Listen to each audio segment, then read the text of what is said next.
Hello and welcome to another episode of A Wicked Parley. I'm your host, Justin, and my fellow lovely co-host, Rose. Hello.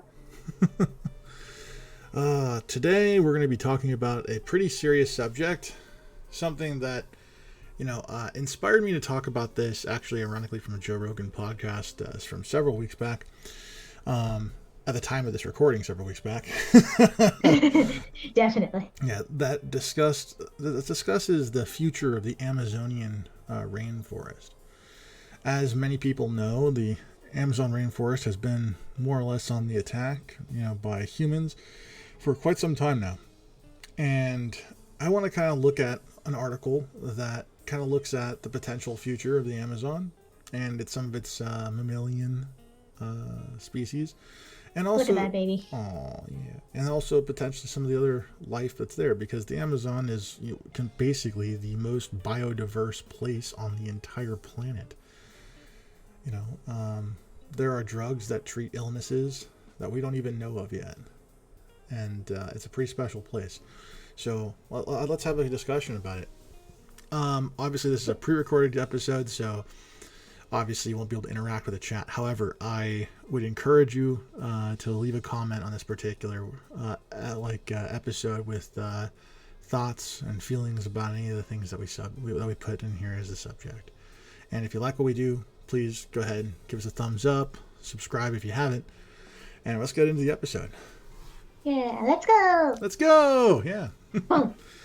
Yes. All right. So, brought to you by Manga Bay, news and inspiration from nature's front line.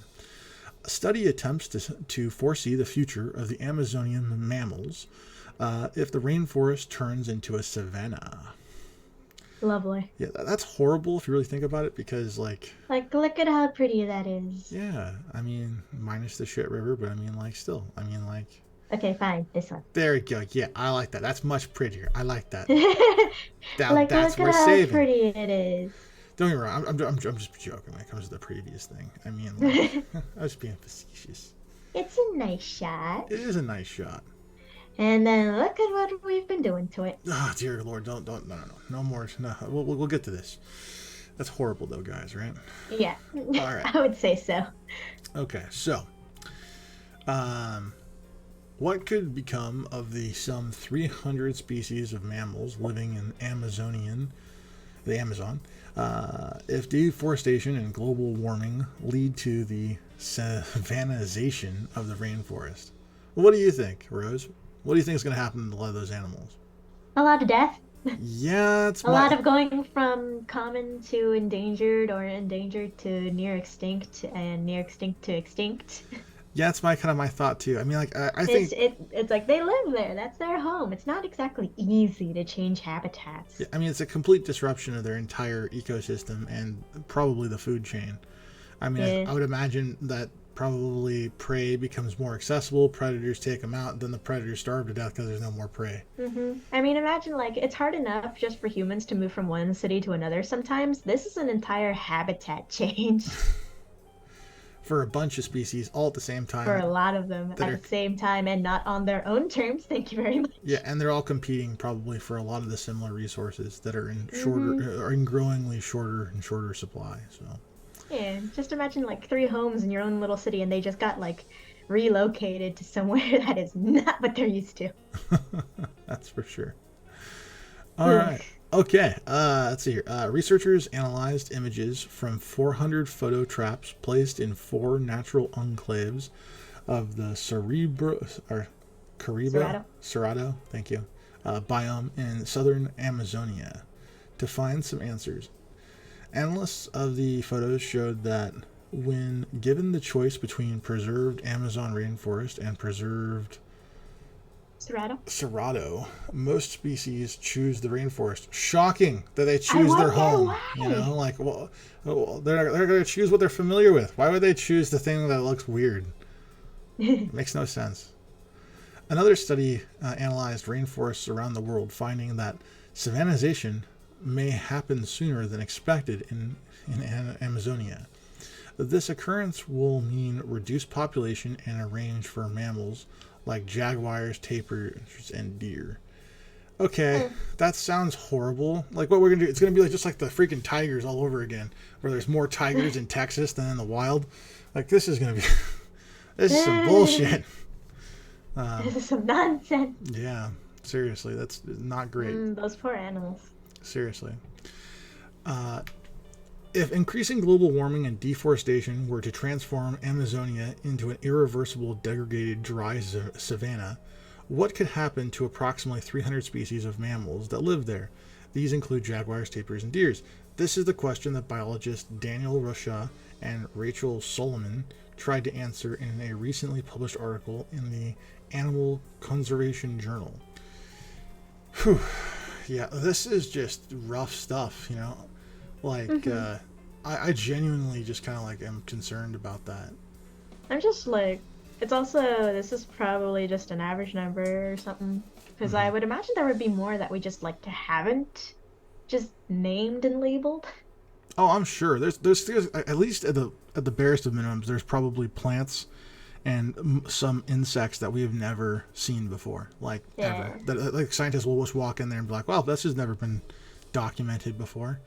It's like, It's like, oh yeah, we've explored every inch. I know this like the back of my hand. When did that mole get there? are you sure it's a mole, not just jam?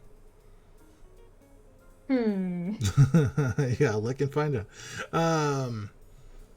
Their study involved the analysis of images taken by 400 photo traps installed in 4 natural enclaves of the Cerrado biome located in Amazonia, which were formed thousands of years ago in the state of Amazon's Campos Amazon Coast National Park and Mapinagari.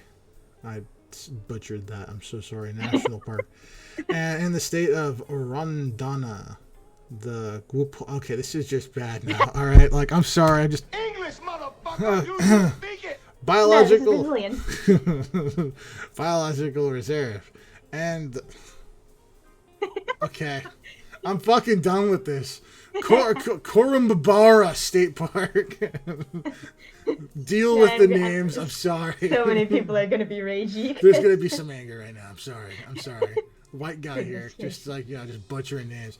Their goal was to understand how medium and large-sized land mammals behave in these isolated patches of savanna in the middle of the rainforest. In doing so, they were able to project what may happen if some years from now the climate and vegetation of the planet's largest tropical forest were to change. I don't think that's true, and there's a lot of reasons why. I mean, first of all, if everything in the area more or less becomes a savanna-esque area, right?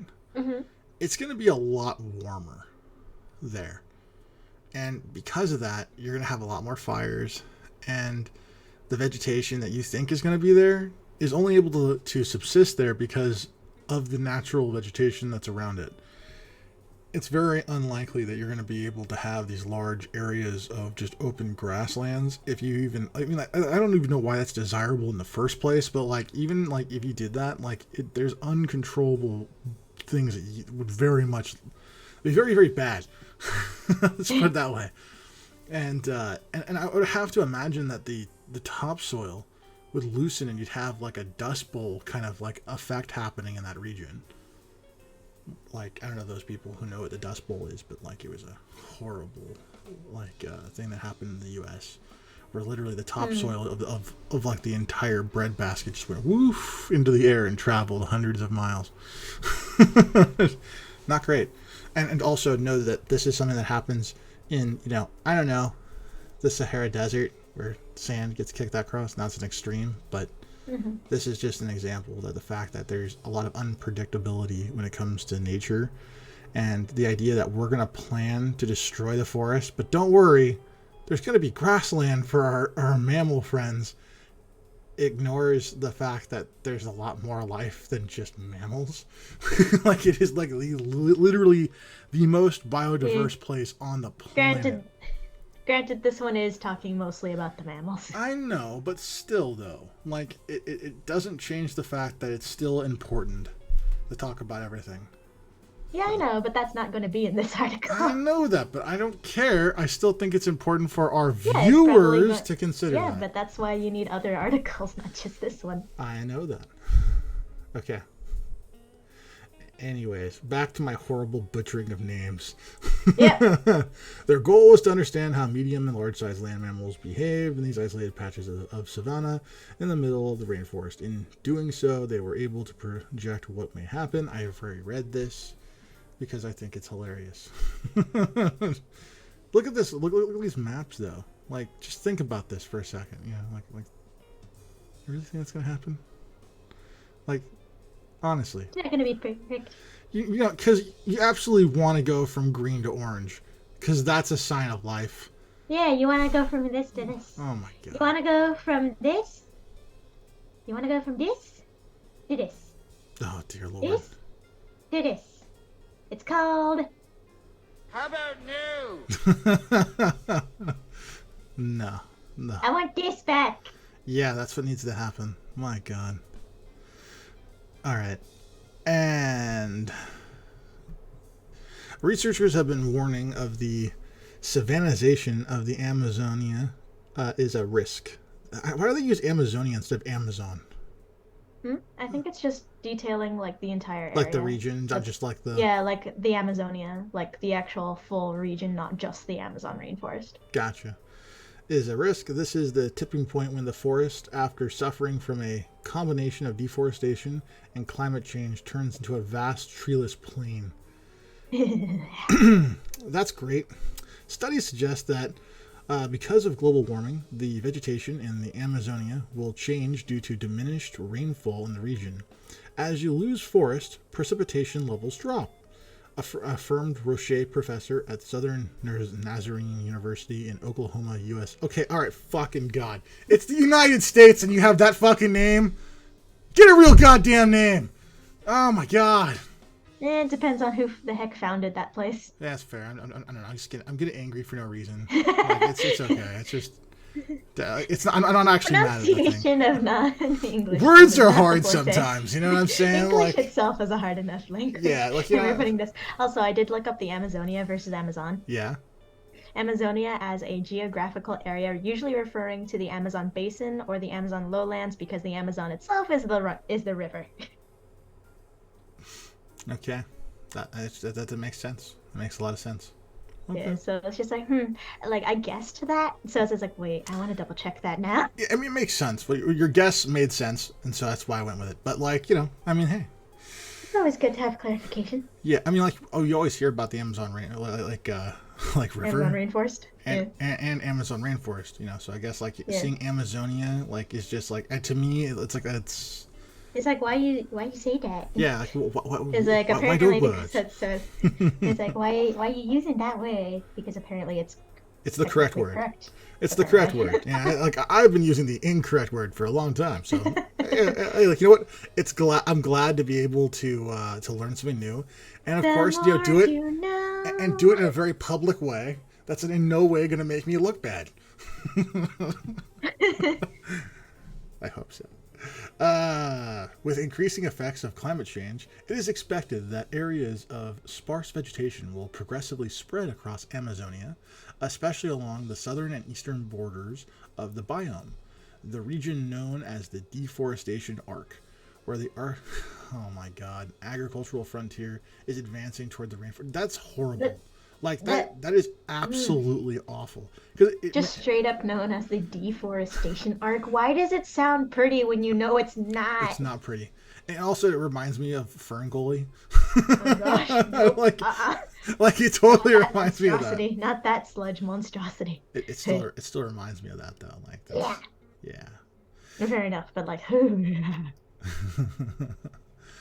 The term savannization is commonly used for parts of the forest that become drier and more open, with an appearance similar to the structure of the cerrado, which is considered a savanna. Or a savanna? Savannah? Savannah. Yeah, okay.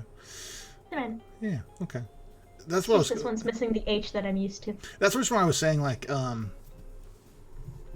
their whole idea about, like, what, you know, like, animals are going to live in certain areas looks like is total bullshit, because As it becomes more drier, less water, less available resources, reduced population, which they do mention that part, right?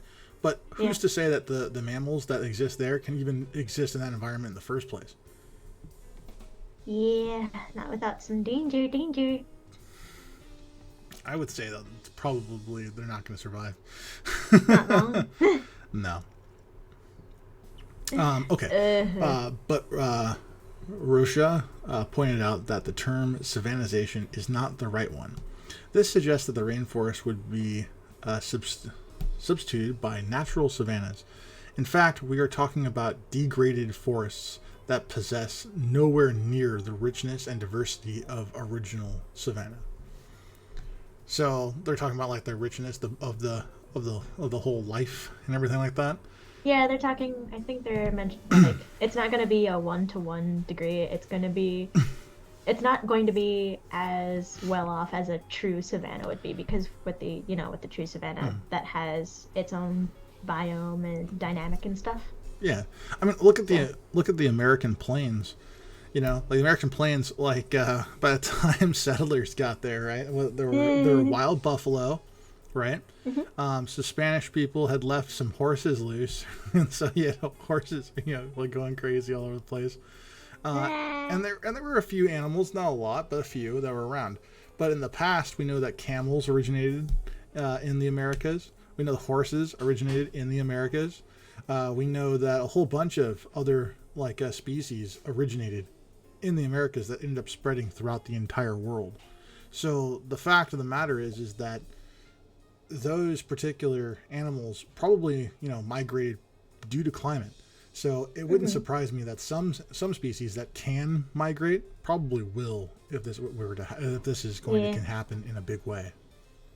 More than likely, and hopefully they'll be able to do it before too late. Yeah. Oh yeah, that headline just says it all. Oh goodness. I know, right? Unfortunately, there are more losers than winners. That makes a lot of sense.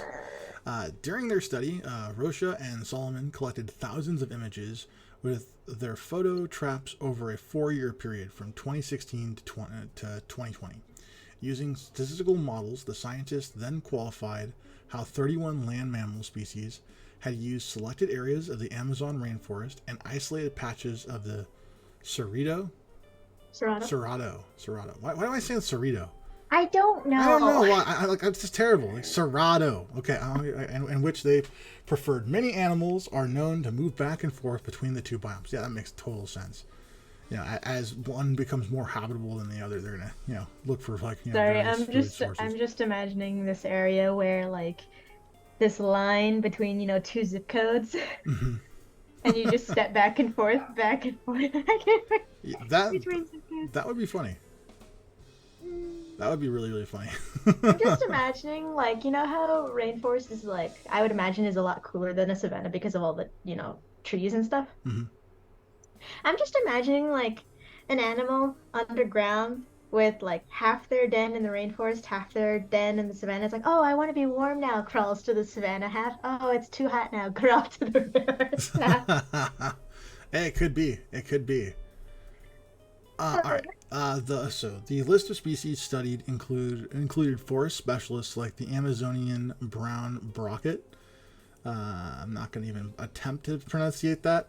And the short-eared dog, so-called generalists that inhabit both the forest and the savanna, like the spotted jaguar, the tapir, the white-lipped peccary, and the collared anteater, as well. Don't forget the cougar. Huh? Oh, and the cougar, yeah, and the cougar, and as well as those preferring open terrain. After gathering the field images, we got to know the habits of each species and quantified the intensity of the use they made of each habitat. In other words, how often they were present in each location. Well, I feel like I'm talked down to at that. In other words, just how long were they in that area? Because clearly you couldn't understand that. Then again, with my pronunciation. They went a little too hard on dumbing it down for readers. Yeah, what we saw is that most animals use the forest areas more. Gee, I wonder why, Rosha. Yeah, I know, right? Okay. All right. So, like, at this point, like, I think we are all kind of like, at this point, there's some common sense, maybe, you know? Just Like, a little bit. yeah, I would hope that there's a level of common sense. Not too much. According to their analysts, even the species that become used to using both the forest and savanna environments show preference for those with denser, more closed vegetation. It is believed that these offer greater ability of resources, meaning shelter, hiding places for predators, and places to find food. I would imagine it's also cooler. Like, there's also more just water. a little more. Yeah. A little bit of more shade. It's not as hot. Yeah. It doesn't go crunch crunch beneath your feet constantly. Yeah, which I'd imagine would make predators kind of have a problem. Predator, prey, I don't know. It's like, oh yeah, I can hide here, crunch. Never mind. Oops. It's like, oh, I can sneak up on you, crunch. Frick, there went dinner. Yeah. Only some animals that are specialists in open terrain preferred the Cerrado. These Gee, I wonder why. It's like these you're used to that the terrain. maned wolf, the marsh deer, and the pampas or pampas deer, pampas. Yeah, this is I'm butchering these names. All data indicates. Started on the scientific ones. We're not even going there. We're not even going to touch those. You know, like, in fact, you know what? Here's the thing. If anyone in the comment section wants me to ever like read off some of these names, like on a future episode when we're live, ask, and just make sure that in the comment section you highlight the specific name you want to be read. Lord Almighty. I already know host is gonna have a field day with this. I'm sorry. I'm sorry to future version of myself. All data indicates that these species would be the least affected by the savannization process, said Russia. But unfortunately, there are more losers than winners. Most Amazon species, given the choice between preserved forest and... They already said this. They're repeating themselves. Yeah. Oh yeah, that's because of those 3 bullet points at the very beginning. Those were highlights. Ah, okay, that makes sense. The study did not speak to the extinction of these species, but to shrinking populations in range. Well, I'm pretty sure something's about to go extinct. How can it not? You know, like that. That's look at the pretty kitty. Look at the pretty kitty. Pretty kitty. Pretty Want to kitty. see another pretty kitty? Sure. Pretty kitty. Pretty kitty. All right. Baby. Indeed.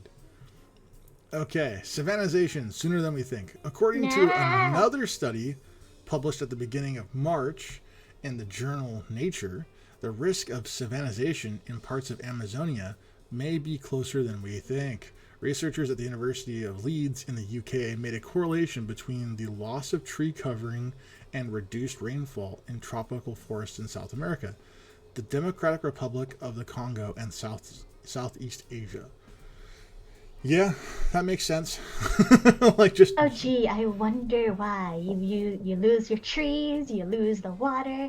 It's only a matter of time before it just dries out entirely. Yeah, you don't want that. Satellite imagery and precipitation data from 2003 through 2017 on deforested terrain with no vegetation and other areas that had not been deforested clearly showed how cutting down trees influences the hydric cycle and rainfall. Yeah, this is why you don't fuck with those things. This is why you leave it well alone. Yeah, and you know how you like predictable weather that's kind of mild? You get that by not fucking this up. Like it's. You get that by not messing with the natural order of things. You know, like, I'm just gonna go ahead and allow for a bunch of stuff. Humans are definitely not involved in climate change at all. Oh yeah, absolutely. Not at How all. dare you assume? Yeah. Insinuate such a thing? But if you chop down a freaking rainforest and build a bunch of houses, right, and you reduce the amount of rainfall in the area, is that not climate change? It's called people are. How about new? Okay. Some people are just in denial. Yeah, I think so. And not the one in Egypt. And not the one in Egypt now. The larger the deforested area, the greater the drop in rainfall. Of course, that's the case. In the case of the Congo, if the current rate of destruction continues, rainfall could drop by 8 to 12% by the end of the century. That's fucking huge. Wow. That is. And that's just currently. That's the Congo. Like the current rate. But yeah, oh my god. Imagine if the rate gets worse. Yeah, it's not great. That's not great. You don't want that. Because it's like, yeah, we're predicting on current rates. However, growing or stagnant population, I don't know which one at the moment, changing weather conditions, increase in the use of materials. I don't see that rate staying constant. I would imagine not. The loss of forest projected in Amazonia would result in a drop in precipitation around 2 millimeters, 0.1 inches per month for each percentage point of lost forest covering. Oh, wow. Okay. It doesn't sound that much until you get into the current for each percentage point. Yeah, because that's gotta be a lot, which equals an approximately 1% decline in rainforest. So for each percentage of the rainforest we take away, that's a percentage of rainfall. Approximately. It doesn't sound like a lot, and then you add up the numbers, and then it's a lot. Yeah. In the Brazilian Amazon, it is noteworthy that in the month of February 2023, a historic negative record was set. That's always great to hear. 322 square kilometers, 124 square miles of rainforest were raised that month, the highest index for the month of February since the INPE, Brazil's National Institute for Space Research, began collecting data in 2015. For Rocha, it is also important to remember that climate changes are among the main vectors for possible savanization of Amazonia, and these are not local phenomena but global. They will affect all areas, including protected ones. That's because the planet is all connected. It's one biome. Like, hello, Yes, people, pay there's attention. Sub-biomes. You know, just it's like, oh yeah, we're far enough away. We're on the other side of the world. Fools. Fool. Jesus. What? No. It's just something. Don't worry about it. Well, we'll talk about that later. All the conservation units that were part of our study will be subject to this process. So our ability to protect these animal species will drop in both protected and unprotected areas. This is worrisome, he affirmed. Worrisome, he affirmed. I can speak English. Yeah, no crap. Yeah.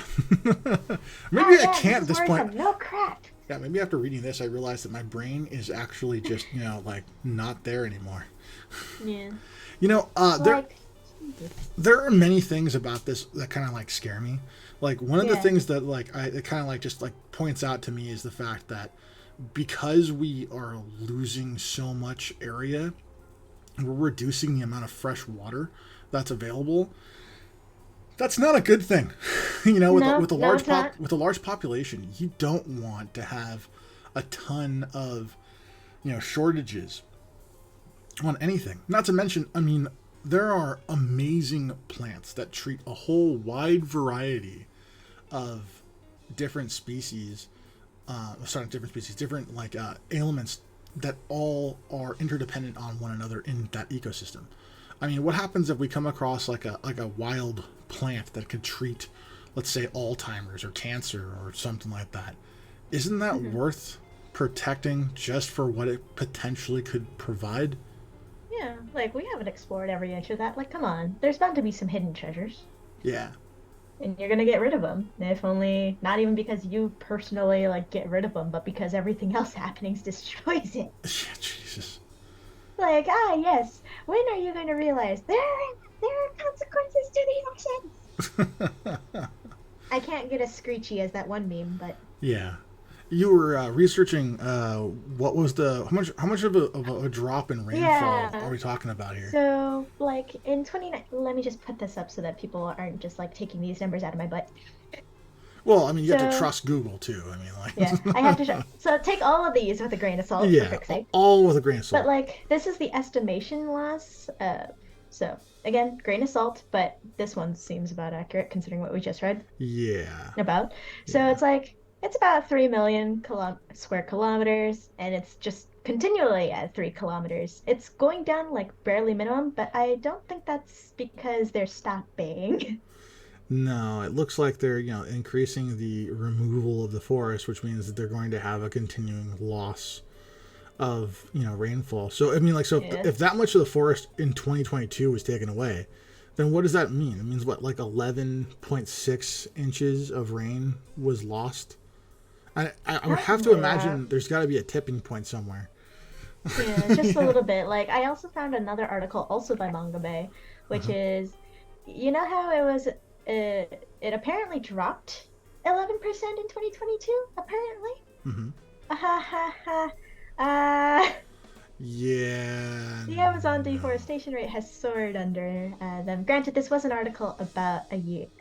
No, this was 6 months ago.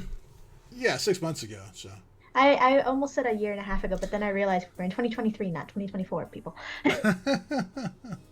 Uh, it's coming Take it sooner away than you from me. think, though. It's coming Yeah, it sooner is. than you think. Jesus, when was it? May? When is Oh it? June? no! Don't get me started on that. I'm gonna Oh, but actively yeah, run away it's from just that. like, okay, fair enough. But yeah, it's just like the fact that, despite the fact that we know these things, despite the fact that we know the damage, Mhm. we're not slowing down. No. With that one, the headline, if it has any semblance of truth, means we're speeding it up. Yeah. So I would. That's terrifying. Yeah. So I would include. Excuse me. I can't speak English. I English, 100%. motherfucker, do you speak it? I would. No. Yes. Not at this point. I would encourage everyone who is interested in protecting, the Amazon to at least share this information with your peers. If ever presented with an opportunity to do anything about this, I would encourage you to do so. And I know tonight's episode is going to be kind of short, but it's pre-recording. Sorry about that. But we will come back in the near future with live shows, so stay tuned. We're working on something special. So Yeah. we'll see you all in the next one. Good night, everybody.